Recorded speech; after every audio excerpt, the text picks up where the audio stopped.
આજે તો ઉડાડ નાખ્યું 100 કરોડનું પ્લેન। તો રામ રામ મિત્રો ને મારી સવાર થઈ ગઈ હતી ને આજ તો હતો રવિવાર એટલે કામ કરવાનું હતું એટલે હું તો બેસી ગઈ હતી ફટાફટ કામ કરવા। એટલે ક્યાંક કપડાં ધોવા માટે આ ઠંડીમાં કપડાં ધોવે એ ગમે એને ધોઈ શકે એ વિચારવાનું।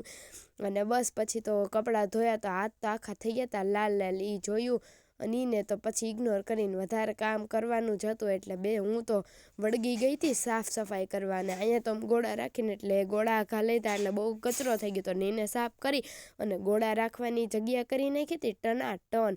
અને રાત્રે ઉડાડી લીધું હતું 100 કરોડનું પ્લેન। ના મારું નહોતું। હવે જો તમે બધા યુટ્યુબમાં ફોલો કરો અને પૈસા આવે તો હું મારું ખુદનું લઈ લઈશ। આ તો હવે બાજુવાળાની છોકરીનું હતું એટલે એને લઈને મેં ઉડાડી લીધું। થોડોક ફ્લેક્સ કરી નાખ્યો મેં હાલો ને કરી નાખી વિડીયો બતાવી દેવું હું ખબર પડવાની કોઈને।